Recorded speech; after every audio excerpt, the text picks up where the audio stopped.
Hi. Okay, so I'm going to be talking about Oscar Wilde, specifically about identity in the late 19th century. So why Oscar Wilde? Yeah, it's pretty sexy. I feel like we don't have enough conversations about identity and specifically about gay and lesbian figures in any kind of historical context. I was missing a lot of that in high school, and whenever I get the opportunity to talk about it, I'll talk about it. Alright, so for historical context, in the 19th century, there were a lot of major social shifts going on. So there are a lot of shifts in technology with industrialization and urbanization, and Beatrice was talking about like new forms of technology that were allowing more employment for women, and there's this idea of the new woman, and basically that meant that women were becoming more educated. They were still really limited to what they could study, but there was more like literature and science and arts. They were able to work. There were these rises of factories, and so lots of women were working in factories.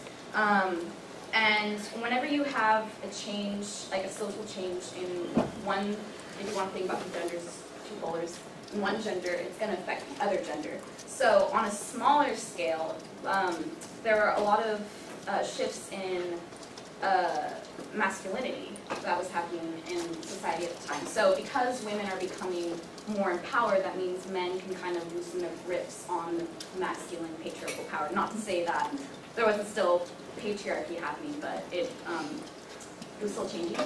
There's something called the, I don't know how to pronounce this, the Labouchere Amendment. The Labouchere Amendment, which basically made it illegal for any acts of gross indecency. And this was big. It criminalized forms of sexuality and made all sexual activity between men illegal. Which is interesting because, oh, it's cut off. Which is interesting because, huh? Oh, shit. Okay, so, sorry. So sorry.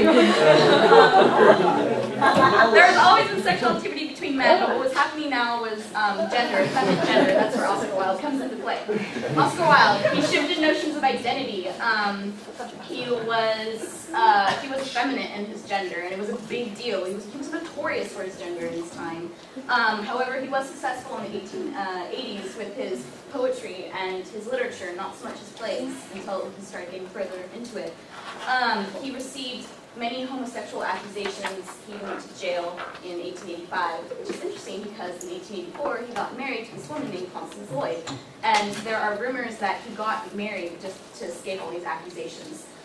He was actually viewed as a degenerate species because there was all this social Darwinism going on, and something called degeneration. And there's actually a book called Degeneration by this man named Max Nordau, who has a chapter called Egomania, and he calls Wilde the chief of decadence and refuse of civilized peoples.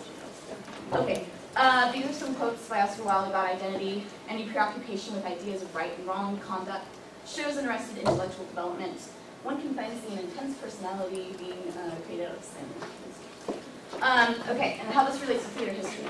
And the importance of being earnest, there are a lot of ideas of like creating your own identity, and specifically with men, that Jack creates like this alter ego, and then his male companion follows, and but then that identity strangely becomes threatening to their lives. And I think it's interesting because at the end of the play, both men compromise their identity for these women, and for Lady Bracknell, and for like societal views at the time. So that's something to think about. And here are my sources.